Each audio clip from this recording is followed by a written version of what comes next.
자, 여러분 안녕하십니까? 김석입니다.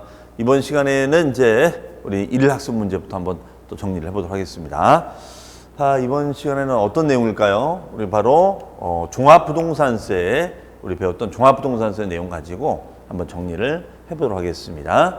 자, 첫 번째 지문은 바로 이제 종합부동산세하고 재산세에 대한 내용이 되겠습니다. 그래서 이번 시간은 재산세 내용과 종합부동산세를 비교해서 정리를 해도록 하겠습니다. 문제를 통해서.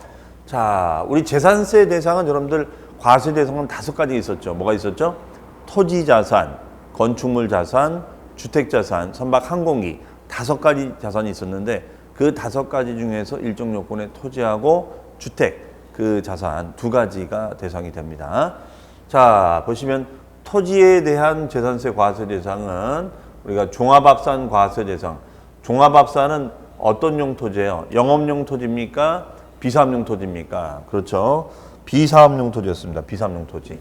비사업용 토지끼리 우리가 합산하면은 이것을 종합합산 이렇게 얘기했었습니다. 그러면 비사업용 토지라는 것은 지상정착물이 없는 나대지라든가 아니면 잡종지라든가 이런 땅들을 말하는 겁니다.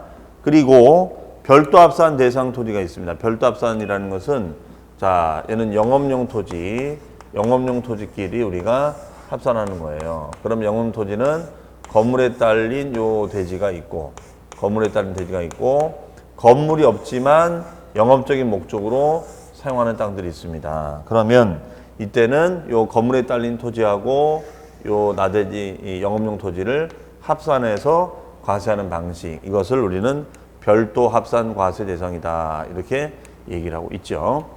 및 분리과세 대상으로 구분한다. 분리과세라는 것은 우리가 농지라든가 아니면은 공장용지, 농지나 공장용지 등이 되겠죠. 네. 그러면 얘는 농지는 농지대로 과세하고 공장용지는 공장용지대로 과세가 되겠습니다. 이것을 우리는 분리과세 대상이라고 구분하고 있습니다.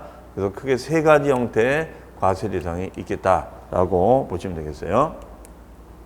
그럼 이거는 5가 되겠죠. 어쨌든 이 토지 구분의 용어는 잘 숙지를 해 두시기를 바라겠습니다. 잘 숙지를 하시고요. 그 다음에 두 번째입니다. 두 번째는 어떤 내용일까요?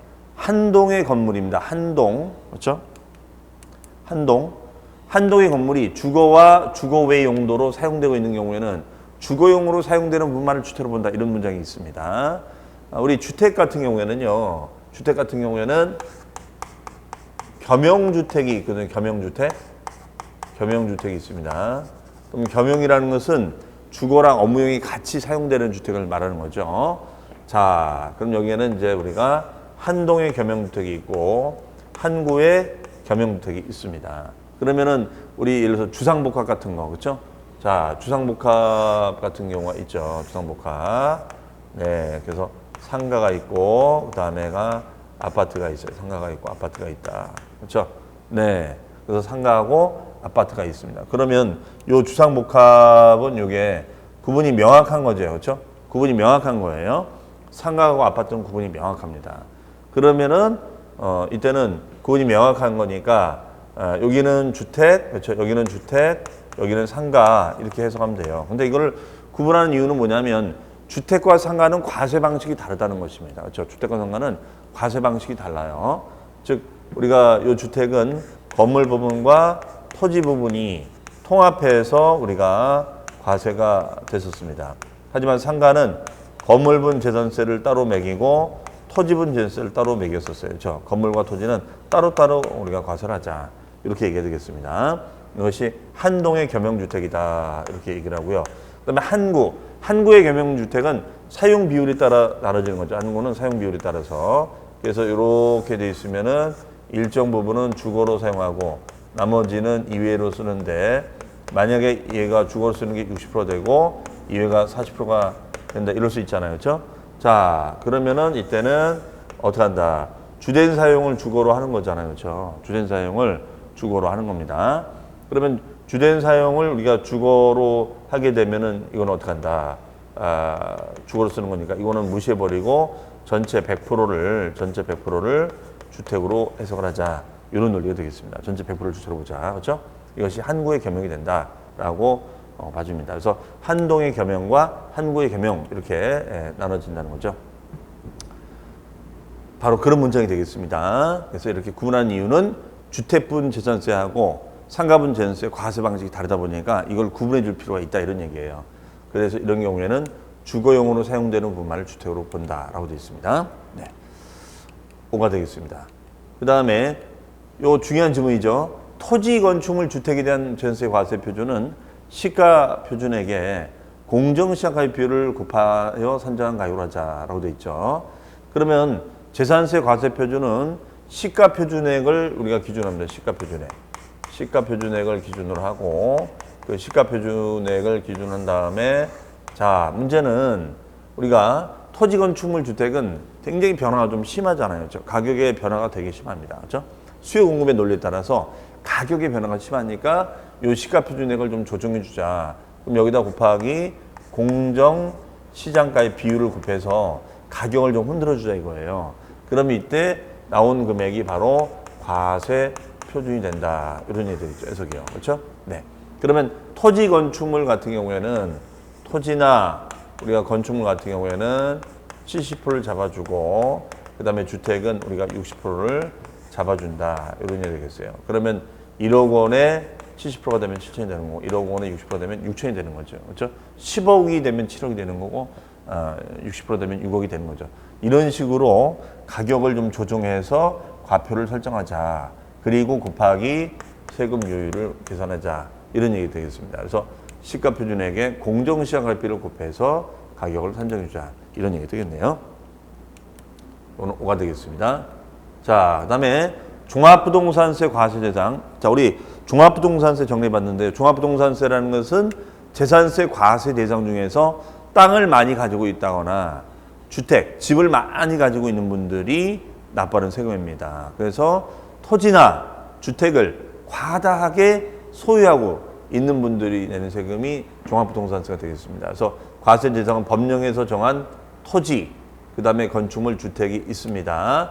자, 다만 여기서 우리가 대상이 아닌 것은 요 상가 등의 건축물은 종부세 대상에 들어가지 않는다는 거예요. 건축물은 종부세 대상에 들어가지 않습니다.